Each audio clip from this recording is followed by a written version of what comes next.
As we begin Advent, Advent is a penitential season.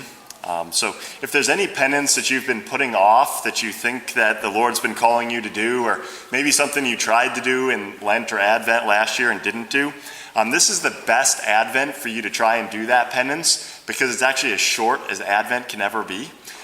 Because Christmas falls on a Monday this year, so there's no fourth week of Advent. And we also have the Feast of Immaculate Conception. There's no need to do penance that day, so it's only 17 days of actual penance. So if there's anything you've been thinking, I really need to do this, make sure this Advent is the time. But as we reflect upon the Advent season and preparing ourselves for the Lord, and I think a good way to do that is to look at it through the eyes of the Blessed Virgin Mary and Saint Joseph. And as we think about those two individuals, they were probably very careful to prepare for the birth of their child, of the King of Kings.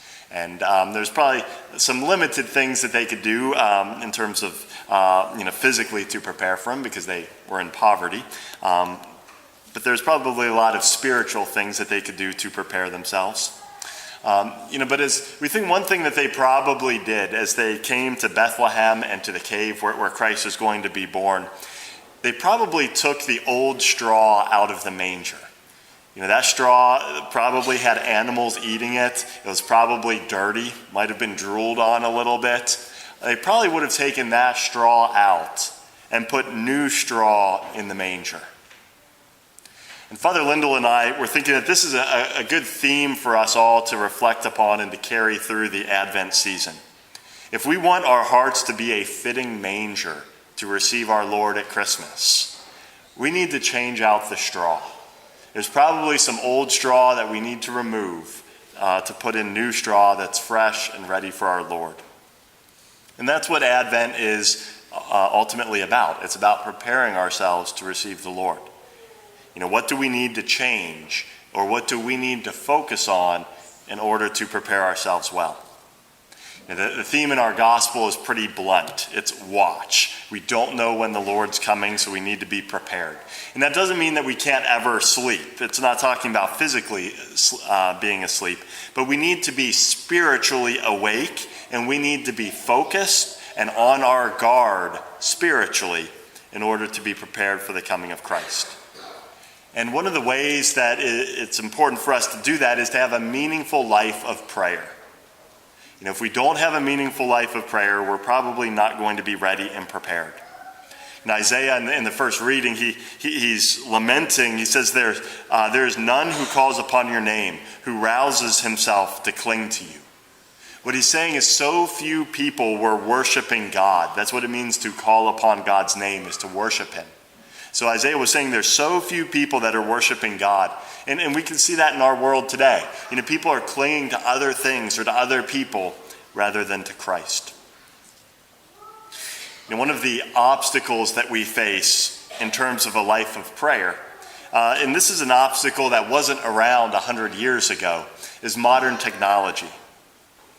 When I taught at LaSalle High School, there was a policy that the students weren't allowed to have cell phones with them throughout the school day.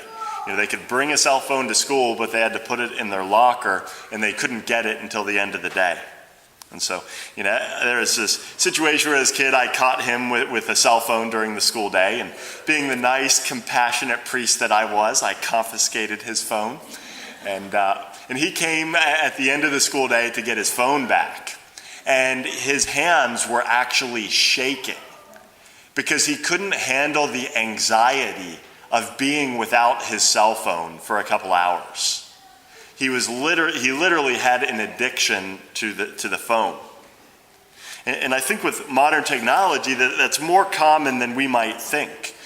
If we think about things like people's news feed on their phones, or Facebook notifications, or YouTube videos, or Snapchat, or video games, or television. When these things provide us with a stimulus, our brain actually releases dopamine, which is the same thing that's released when someone takes cocaine. It's a smaller release with technology, but that can easily form an addiction. And what dopamine does is it reinforces whatever the preceding behavior was. And it gives our mind, it gives in our brain a sense of satisfaction.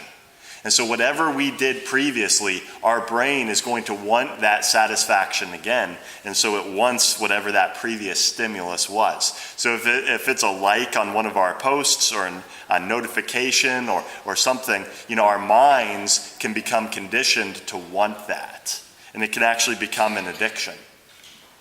And one of the things that's dangerous about that in terms of prayer is because prayer is the exact opposite of that.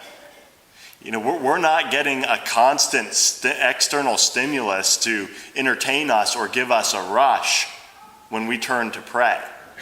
Prayer requires us actually to separate ourselves from external stimuli so that we can focus on entering into a life of meditation and a life of prayer. And so technology can really interfere with our ability to pray. And a lot of times, when people turn to prayer, what's running through their mind is the shows that they've just been watching or the video games that they've just been playing or 100 other thoughts, and they really have a hard time entering into a life of prayer. But prayer requires us to have a level of self-denial. If we want an analogy, think about eating a steak dinner. A steak dinner might be very satisfying, it might taste great, but it's not going to taste very good if you've just had a piece of cake or a bunch of candy right before you went to eat the steak. If you've just had something sweet, you're going to want that sugar. And it ruins our ability to enjoy a steak dinner, which might have a more nuanced flavor, even though the steak dinner might be a little healthier than sugar.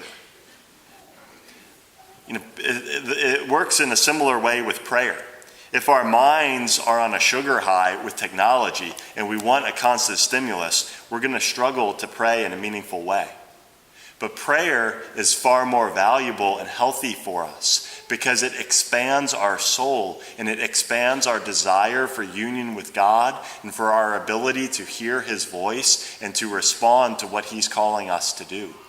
And the delights that we receive in prayer are lasting and they're deep. It gives us a deep sense of peace because it's union with God that our souls are actually made for.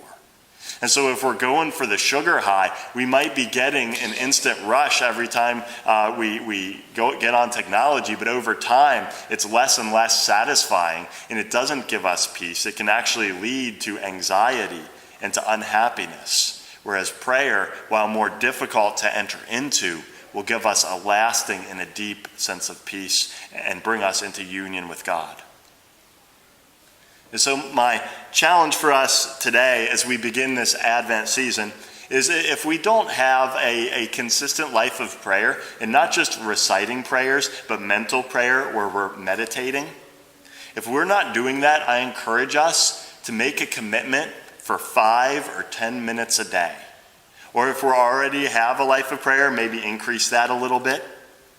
But take that time to meditate. You could reflect on the gospel of the day, or meditate upon one of the joyful mysteries of the rosary, or do some spiritual reading that you find helpful. But my challenge is not just to allocate that time, but to do it with a clear and attentive mind. Not on a sugar high after we've just been playing video games or on social media. And so one way to do that is to pray early in the morning before we have a lot of distractions, or maybe right when we get home from school or from work, before we get on technology. Or if we have been on technology, we might need to intentionally decompress and clear our minds so that when we go to pray, we're not thinking about Facebook or YouTube, but we can actually enter into a meaningful meditation. And to do that before we start the clock.